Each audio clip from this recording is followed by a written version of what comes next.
हम लोग पढ़ेंगे इंडियन कॉन्ट्रैक्ट एक्ट 1872 का first chapter nature of contract. उसके कुछ टॉपिक्स मैंने पढ़ा दिए थे, जो बचे थे वो आज डिस्कस कर लेते हैं एंड देन फिर हम लोग प्रपोजल पढ़ेंगे कि प्रपोजल क्या होता है एंड ऑफर क्या होता है।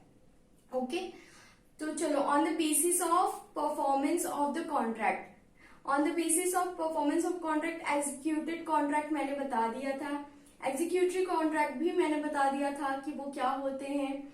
एंड अब यूनिलैटरल कॉन्ट्रैक्ट के बारे में बात करते हैं एंड बाइलैटरल कॉन्ट्रैक्ट। यूनिलैटरल और बाइलैटरल क्या होते हैं ये हम लोग जानते हैं।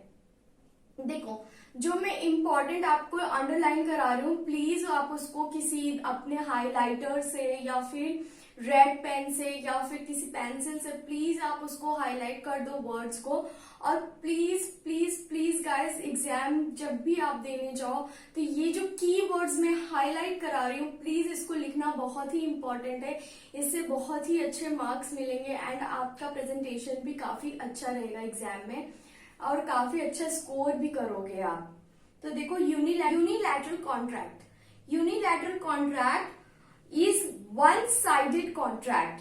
ठीक है, वन साइडेड कॉन्ट्रैक्ट को, सेंटेंस को पूरे अंडरलाइन करो। Unilateral contract is a one sided contract.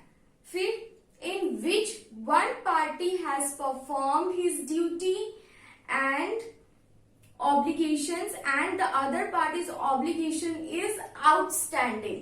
ठीक है, इतना आप हाईलाइट कर दो, इतना अंडरलाइन कर दो, ये बहुत ही इंपॉर्टेंट है। अगर यूनिलैटरल के बारे में एग्जाम में पूछेगा तो प्लीज आप इसको याद कर लो और इसी को लिखना, इसी पॉइंट को लिखना अपने से, अपने वर्ड में। देखो, लॉ को ना आप अपने वर्ड में नहीं लिख सकते, लॉ को लॉ की लैंग्वेज में लिखोगे तभी मार्क्स आपको मिलेंगे।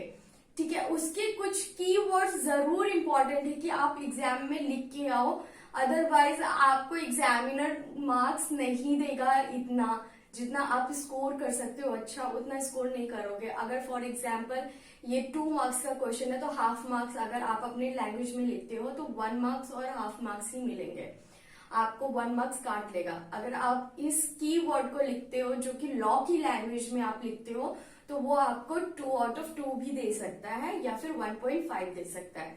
ठीक है, तो यूनिलैटरल हम लोग समझते हैं, पीपीटी के थ्रू पढ़ते हैं। ठीक है, तो यहाँ पे देखो शिजुका ने क्या किया, शिजुका ने यहाँ पे अपना नेकलेस गुम हो गया तो उसने क्या बोला नोबिता को जाके कि नोबिता, मैंने तो अपना नेकलेस जो है वो गुम करा दिया, अब मैं ढूंढ रही हूँ, मुझे तो मिल नहीं रहे। तो यहाँ पे नोबिता ने शिजुका को क्या बोला कि डोंट वरी शिजुका, मैं हूं ना, मैं ढूंढ लूंगा नेकलेस तुम्हारा। तो नोबिता जो है अपने फ्रेंड के साथ ढूंढने लगा। ठीक है, तो अब उसको क्या हुआ, नोबिता को वो नेकलेस जो है वो उसको मिल गया नोबिता को। ठीक है, तो वो जाके शिजुका को बोलता है कि शिजुका देखो, मैंने ना नेकलेस तुम्हारा ढूंढ लिया, ये रहा तुम्हारा नेकलेस।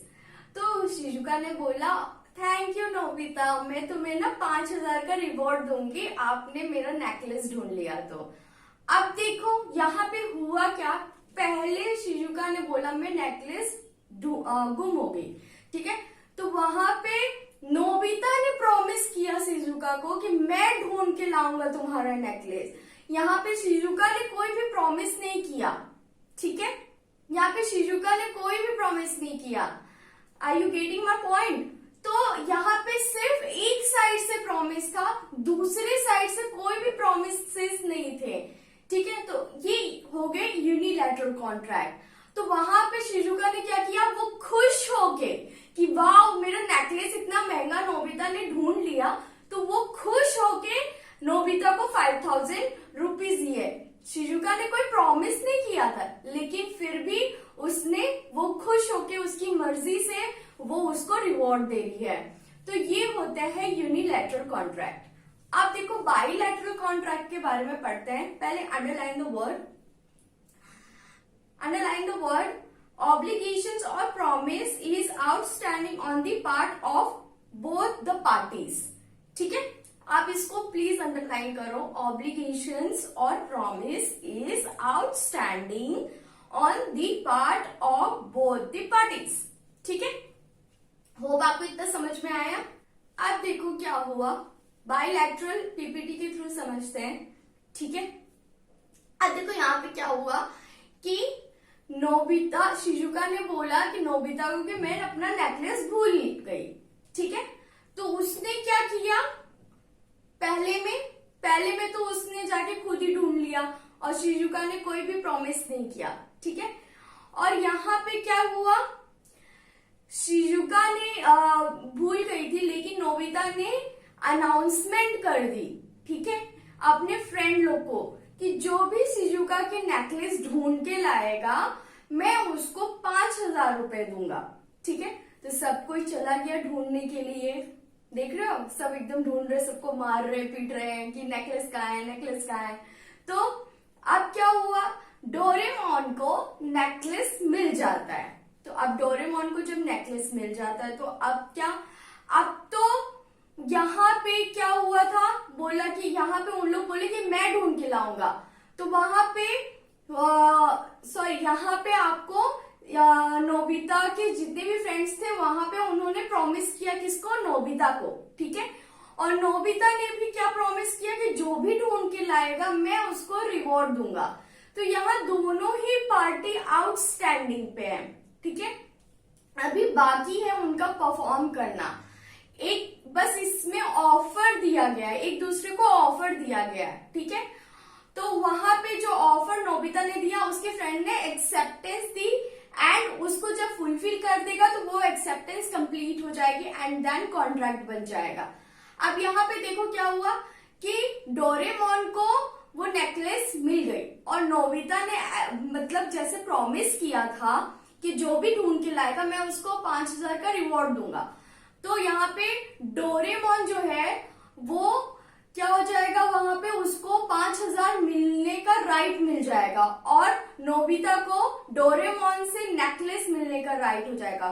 तो दोनों ही पार्टी जो है वो अपने अपने प्रॉमिसेस को फुलफिल करेंगे। यहाँ पे पहले ही बता दिया गया है कि मैं रिवॉर्ड दूंगा, मैं जो भी प्रॉमिस पूरा करके आएगा मैं उसको रिवॉर्ड दूंगा। और वहां पे उन लोग ने बताया कि हम में से जो भी पाएगा वो आपको नेकलेस पहुंचा देगा, ठीक है। इतना समझ में आया आपको यूनिलैटरल और बायलैटरल कॉन्ट्रैक्ट। अब देखो, अब हम लोग आगे पढ़ते हैं। होप इतना आपको अच्छे से क्लियर हो गया होगा। और अगर कोई भी डाउट है तो प्लीज आप मेरे टेलीग्राम पे या फिर आप मेरे को मेरा कॉमर्स वाला जो पेज है इंस्टाग्राम पे, आप मुझे वहां पे भी मैसेज करके क्वेरी कर सकते हो। आप कमेंट सेक्शन में भी कमेंट करके मुझसे क्वेरी कर सकते हो। अगर आपको इंडियन कॉन्ट्रैक्ट एक्ट से कोई भी रिलेटेड कंफ्यूजन है जो मैं टॉपिक पढ़ा रही हूँ, आप मुझे ऐसे आप डाउट्स अपने पूछ सकते हो, ठीक है।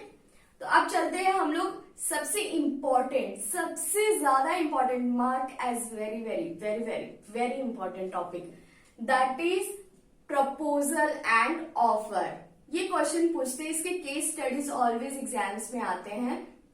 देखो, मैं ना कोई प्रॉमिस नहीं कर रही हूँ आपको कि ये एग्जाम्स में पूछेंगे ही पूछेंगे, लेकिन कुछ टॉपिक्स जो होते हैं जिससे क्वेश्चन बन सकते हैं मैं उसके बारे में बात करती हूँ। क्योंकि ICAI को प्रिडिक्ट करना इम्पॉसिबल है, वो कुछ भी कहीं से भी पूछ सकता है। आपके सिलेबस में है, अगर वो बहुत ही इजी टॉपिक है तो वो वहां से भी पूछ सकता है, और अगर कोई डिफिकल्ट टॉपिक है तो वो वहां से भी पूछ सकता है। आप प्रिडिक्ट नहीं कर सकते हो, कोई भी एकदम स्पेसिफिक होके बता रहे हैं तो वो गलत है।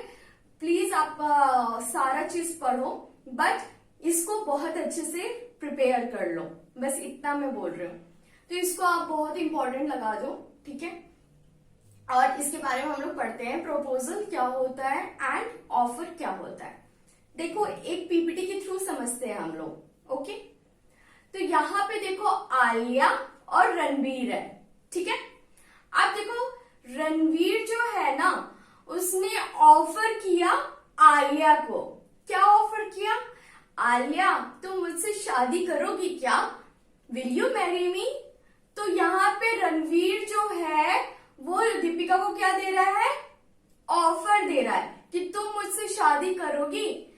तो यहाँ पे रणवीर क्या हुआ, ऑफरर हुआ। जो ऑफर देता है उसको क्या बोलते हैं, ऑफरर। और जो जिसको ऑफर मिलता है उसको क्या बोलते हैं, IAI इज ऑफरी, ओके। तो यहाँ पे रणवीर ने बोला कि आप मुझसे शादी करोगे, तो रणवीर ने सिर्फ क्या दिया है, ऑफर दिया है।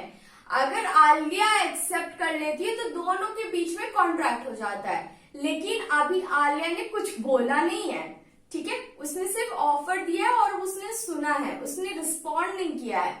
तो यहाँ पे क्या होता है, देखो पहला जो डेफिनेशन है, देखो ऑफर जो होता है ना, सबसे पहले किसमें आता है, section 2A of Indian contract act 1872। अगर आप कोई भी एग्जाम में क्वेश्चन, अगर जैसे फॉर एग्जाम्पल प्रपोजल पूछ लिया, तो आप ना क्या करना कि सेक्शंस लिख देना।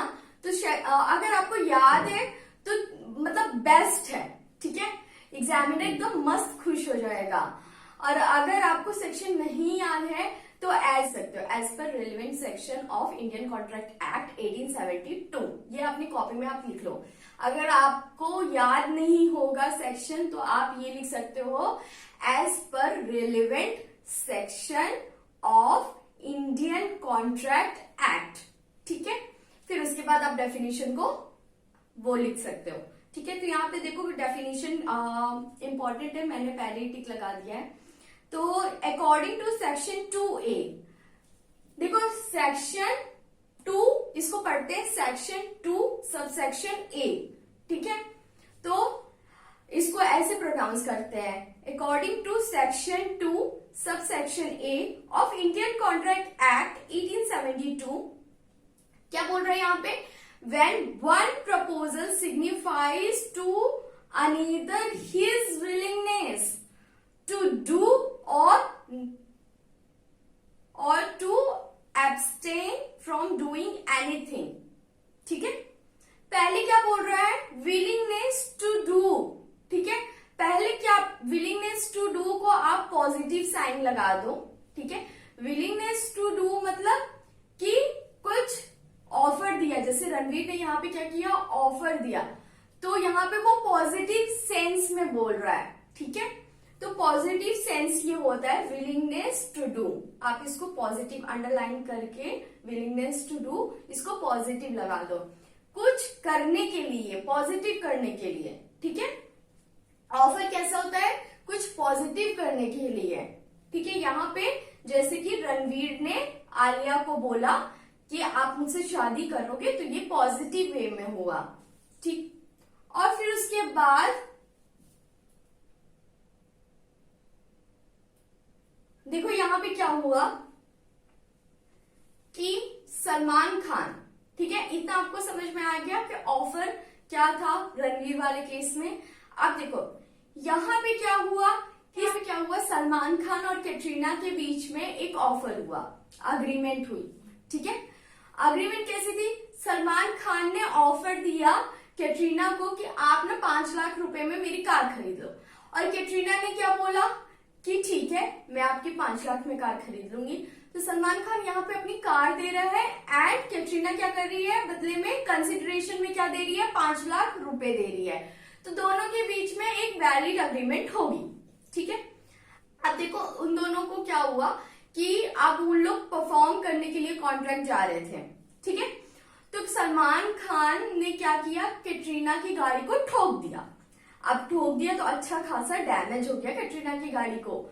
तो अब कैटरीना गुस्से में निकली, बोली आपने मेरी गाड़ी ठोक दी, आपको चलाने नहीं आती कार, अब मैं आपको जाके कोर्ट में सू करूंगी, ठीक है, आपको कोर्ट में चैलेंज करूंगी और मैं आपसे हाई डिमांड करूंगी। तो उसने क्या बोला कि सलमान खान ने क्या बोला कि प्लीज कैटरीना जी आप प्लीज कोर्ट मत जाओ, मैं आपकी सारी कार ठीक करा के आपको रिपेयर करा के दे दूंगा। तो कैटरीना ने क्या बोला, ओके ठीक है, अगर आप मेरे को मेरी कार आप रिपेयर करा के दे देते हो तो मैं आपको सू नहीं करूंगी कोर्ट में। तो यहाँ पे क्या हुआ, नेगेटिव, आपको नेगेटिव कुछ करने के लिए बोला, वहां पे क्या था, पॉजिटिव करने के लिए, और यहाँ पे नेगेटिव कुछ करने के लिए। यहाँ पे सलमान खान ने क्या बोला, आप अगर कोर्ट नहीं जाते हो तो मैं आपकी जो कार का रिपेयर सारा खर्चा में उठाऊंगा और मैं सारा आपका जो कार है वो रिपेयर करवा दूंगा। तो यहाँ पे क्या हुआ, एक तरफ रणवीर और आलिया में पॉजिटिव हुआ और यहाँ कैटरीना और सलमान में क्या हुआ, नेगेटिव हुआ। तो ये ऐसे ऑफर कैसे होते हैं कि पॉजिटिव भी हो सकते हैं ऑफर और नेगेटिव भी ऑफर हो सकते हैं। लेकिन नेगेटिव ऑफर बेटा जी इतना ध्यान रखना कि आप दूसरे लॉ को वायलेट नहीं करो, दूसरे लॉ को आप तोड़ नहीं रहे हो, ठीक है, तो वही नेगेटिव ऑफर होगा। अब सी देखो यार, लॉ जो है ना बड़ा इंटरेस्टिंग टॉपिक है, आपको बहुत मजा आएगा। देख तो आप कोई भी लॉयर होता है तो उससे कोई पंगे नहीं लेता है, इवन पुलिस वाला भी नहीं लेता है। क्यों नहीं लेता है, आप कभी सोचो? क्योंकि उनके पास बहुत ज्यादा नॉलेज होती है। वो लॉयर है इसलिए नहीं, क्योंकि उनको नॉलेज होती है रूल्स के बारे में, रेगुलेशंस के बारे में, एक्ट के बारे में। तो ये सारी चीजें उनको पता होती कि इनकी अगर रूल तोड़ेंगे तो इसकी पनिशमेंट क्या मिलेगी हमें कोर्ट में। तो उनको कॉन्फिडेंस होता है कि ये गलत है, इसीलिए पुलिस वाले भी पंगे नहीं लेते लॉयर से। लॉ बहुत ही इंटरेस्टिंग टॉपिक है और इंडियन कॉन्ट्रैक्ट एक्ट जो है ना वो तो हमारे मतलब डे टू डे लाइफ से जुड़ा हुआ है। तो ये तो बहुत ही इंटरेस्टिंग टॉपिक है और हर कोई को ये टॉपिक जरूर समझना चाहिए। अब देखो मैंने ऑफर में आपको क्या बताया, एक तरफ पॉजिटिव और एक तरफ नेगेटिव, ठीक है। अब चलो क्या करते हैं कि इसके बारे में तो हमने समझ लिया कि ऑफर कैसा होना चाहिए कि पॉजिटिव और नेगेटिव भी ऑफर हो सकते हैं। अब इसमें क्या क्या आते हैं, देखो इसमें मैंने एग्जांपल्स जो है वो आपको रणवीर यहाँ पे ए और बी दिया है, ठीक है, मैरी करने के लिए। तो मैंने यहाँ पे रणवीर और आलिया के एग्जांपल्स दे दिए हैं। एंड प्रोमिसर, देखो प्रोमिसर कौन होता है, ऑफरर होता है। यहाँ पे जो रणवीर था वो प्रोमिसर था और प्रोमिसी जो है वो कौन थी, आलिया थी, और ऑफरी जो थी वो आलिया थी, ठीक है। तो अब देखो और एग्जाम्पल जो है A offers to sell his car वाला, वो मैंने आपको सलमान के एग्जाम्पल से समझा दिया, ठीक है।